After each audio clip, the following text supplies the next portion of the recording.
അസന്നമായ നിലമ്പൂർ നിയമസഭാ ഉപതെരഞ്ഞെടുപ്പിൽ UDF സ്ഥാനാർത്ഥിയായി പ്രിയങ്കരനായ ശ്രീ ആര്യാടൻ ഷൗക്കത്തിനെ കോൺഗ്രസ് ഹൈക്കമാൻഡ് ഔദ്യോഗികമായി പ്രഖ്യാപിച്ചിരിക്കുകയാണ്. നിലമ്പൂർ നിയമസഭാ മണ്ഡലം തിരിച്ചുപിടിക്കുന്നതിനു വേണ്ടി ആ പോരാട്ടത്തിന്റെ കുന്തമുനയായി കോൺഗ്രസ് ഹൈക്കമാൻഡ് നിശ്ചയിച്ചിരിക്കുന്ന പ്രിയപ്പെട്ട സ്ഥാനാർത്ഥി ശ്രീ ആര്യാടൻ ഷൗക്കത്തിന് എല്ലാവിധത്തിലുള്ള വിജയാശംസകളും നേരുകയാണ്. ഐക്യ ജനാധിപത്യ മുന്നണിയെ സംബന്ധിച്ചിടത്തോളം അഭിമാന പോരാട്ടമാണ് ഈ തെരഞ്ഞെടുപ്പ്. ഈ ജില്ലയിൽ ഞങ്ങളുടെ പാർട്ടിയെ നട്ട് നനച്ച് വളർത്തി വലുതാക്കിയ പ്രിയപ്പെട്ട ആര്യാടൻ സാറിന്റെ അന്ത്യാഭിലാഷമാണ് ഈ മണ്ഡലം തിരിച്ചുപിടിക്കുക എന്നുള്ളത്.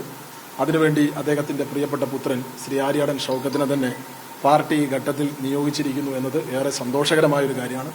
നിലമ്പൂരിന്റെ ഗ്രാമപഞ്ചായത്ത് പ്രസിഡന്റ് എന്ന നിലയിൽ നല്ല പ്രവർത്തന പരിചയം കാഴ്ചവെച്ച ആളാണ് ശ്രീ ആര്യാടൻ ഷൗക്കത്ത്. നിലമ്പൂർ മുനിസിപ്പാലിറ്റിയുടെ ചെയർമാൻ എന്ന നിലയിൽ മാതൃകാപരമായ പ്രവർത്തനം കാഴ്ചവെച്ച വ്യക്തിയാണ് ശ്രീ ആര്യാടൻ ഷൗക്കത്ത്. രാഷ്ട്രീയ പ്രവർത്തകൻ എന്നതിലുപരി സിനിമ, സാംസ്കാരിക രംഗത്തൊക്കെ കഴിവ് തെളിയിച്ച, പ്രതിഭ തെളിയിച്ചിട്ടുള്ള, പത്തരമാറ്റിന്റെ പൊൻതിളക്കമുള്ള, പ്രതിഭാധനനായിട്ടുള്ള ഒരു സ്ഥാനാർത്ഥിയാണ് ശ്രീ ആര്യാടൻ ഷൗക്കത്ത്. അദ്ദേഹം 20,000-ലധികം വോട്ടുകളുടെ ചരിത്ര ഭൂരിപക്ഷത്തോടുകൂടി നിലമ്പൂർ നിയമസഭാ മണ്ഡലത്തിൽ നിന്നും ഐക്യ ജനാധിപത്യ മുന്നണിയുടെ സ്ഥാനാർത്ഥിയായി വിജയിച്ചു വരും. അതിനുവേണ്ടിയുള്ള പ്രവർത്തനങ്ങൾക്ക് ഒറ്റക്കെട്ടായി ഒരു മനസ്സോടെ ഐക്യ ജനാധിപത്യ മുന്നണിയുടെ മുഴുവൻ പ്രവർത്തകരും നേതാക്കളും കൈകൾ കോർത്തുവെച്ച്, ഹൃദയങ്ങൾ ചേർത്ത് വെച്ച് ഈ തിരഞ്ഞെടുപ്പ് പ്രചരണ പ്രവർത്തനങ്ങളിൽ ഒറ്റക്കെട്ടായി ഒരു മനസ്സോടുകൂടി മുന്നോട്ട് പോകും. ജില്ലാ കോൺഗ്രസ് കമ്മിറ്റി പ്രസിഡന്റ് എന്ന നിലയിൽ ഈ പ്രചരണ പ്രവർത്തനങ്ങൾക്ക് എല്ലാത്തിനും നേതൃത്വം നൽകി തിരഞ്ഞെടുപ്പിൽ ശ്രീ ആര്യാടൻ ഷൗക്കത്തിനൊപ്പമല്ല, അദ്ദേഹത്തിന്റെ മുന്നിൽ നിന്ന് ഈ തെരഞ്ഞെടുപ്പ് പ്രചരണ പ്രവർത്തനങ്ങൾക്ക് നേതൃത്വം നൽകാൻ ഞാൻ ഉണ്ടാകുമെന്ന് ഈ സന്ദർഭത്തിൽ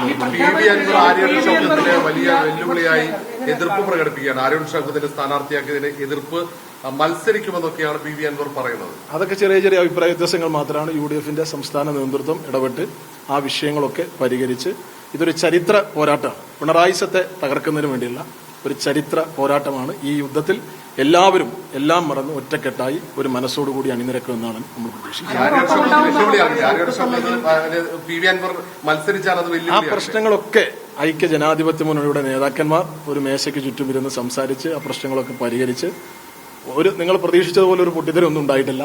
വലിയ ആവേശകരമായ പ്രതികരണമാണ് വരുന്നത്. ഐക്യ ജനാധിപത്യ മുന്നണി വലിയ വിജയം നേടും.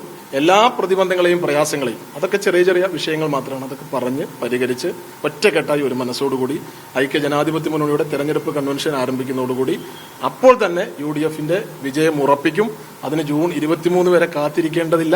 തെരഞ്ഞെടുപ്പ് കൺവെൻഷന്റെ അന്ന് തന്നെ MLA ആയിട്ട് പ്രിയപ്പെട്ട ആര്യാടൻ ഷൗക്കത്ത് തെരഞ്ഞെടുക്കപ്പെടുന്ന രാഷ്ട്രീയ സാഹചര്യമാണ് നിലമ്പൂരിലുള്ളത്.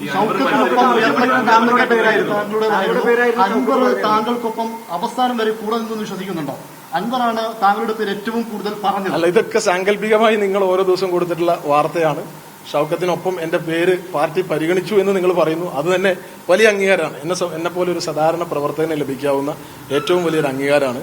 നിലമ്പൂർ പോലെ ഒരു നിയമസഭ ഉപതെരഞ്ഞെടുപ്പിൽ എന്റെ പേര് പാർട്ടി പരിഗണിച്ചതിൽ തന്നെ ഞാൻ സംതൃപ്തനാണ്.